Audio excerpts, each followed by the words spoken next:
एक पुराना अस्पताल था जो कि बहुत दिनों से बंद पड़ा था और यह अस्पताल घने जंगलों के बीच था।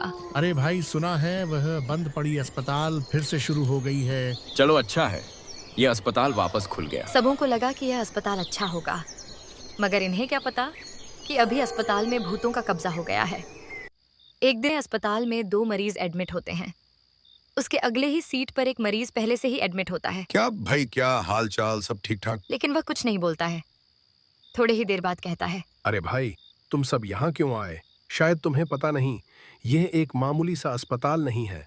यहाँ रात के 10 बजते ही अजीबोगरीब आवाज आने लगती है और उस समय अगर कोई अपने बिस्तर को छोड़कर अगर कमरे से बाहर चला जाता है तो वह जिंदा वापस लौट कर नहीं आता। यह एक भूतिया अस्पताल है और वह जो एम्बुलेंस भी एक भूत ही चलाता है। मैं यहाँ लगभग 1-2 महीने से फंसा हूँ।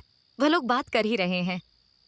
तब तक थोड़ी देर बाद एक नर्स अपने हाथ में कुछ दवाइयाँ लेकर उस कमरे में आती है और उस दवाइयों को बगल में रखे टेबल में रखकर चली जाती है। अरे भाई, मैं टॉयलेट करने जा रहा हूँ। और वह इतना ही कहकर कमरे से बाहर निकल आता है और उस नर्स के पीछे जाने लगता है। अरे कहाँ तक जाओगी रानी? एक ना एक दिन मेरी ही बनोगी। कुछ देर बाद वह देखता है कि वह गायब हो चुकी अरे है। यार, आज तो निकल गई हाथ से, मगर अगली बार मैं तो तुझे अपना बना कर रहूंगा। इतना कहकर वह वापस कमरे में आ गया। अरे भाई, बहुत ज्यादा देर कर दी। क्या बताऊं भाई, लूज मोशन ज्यादा हो गया था। उन लोगों को बात करते करते रात हो जाती है। पूरा माहौल ठंडा हो चुका था। रात के 9 बज चुके थे। उन लोगों से फिर वही आदमी बोलता है कि मैं टॉयलेट करके आ रहा हूँ। अरे भाई, थोड़ा संभल कर जाना और 10 बजे से पहले वापस आ जाना। वह उनकी बातों में हाँ में हाँ मिलाकर कमरे से बाहर निकल जाता है। वह देखता है कि एक कमरे की लाइट जल रही है।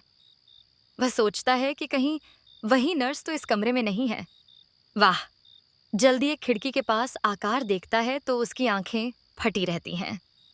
वह नर्स एक लाश को खा रही होती है। अब 10 बजने में मात्र 10 मिनट ही बचे हुए होते हैं। वह देखता है कि वह नर्स एक चुड़ैल बन जाती है और डॉक्टर एक भूत बन जाता है। वह देखकर वह दौड़ता हुआ अपने कमरे की ओर जाता है। अरे भाई, यहाँ मैं कहाँ पर फंस गया?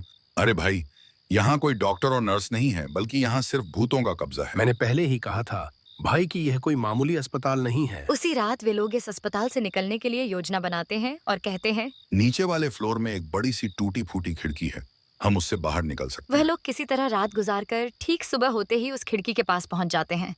अरे भाई, जल्दी करो, वह भूत और चुड़ैल कभी भी वापस आ सकते हैं। वह लोग किसी भी तरह से बाहर निकलकर दौड़ते दौड़ते अपने गांव पहुंच जाते हैं।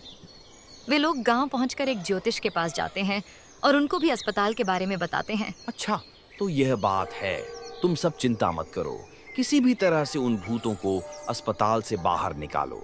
फिर मैं ताबीज दूंगा, तुम में से कोई एक जाकर उस अस्पताल के अंदर डाल देना।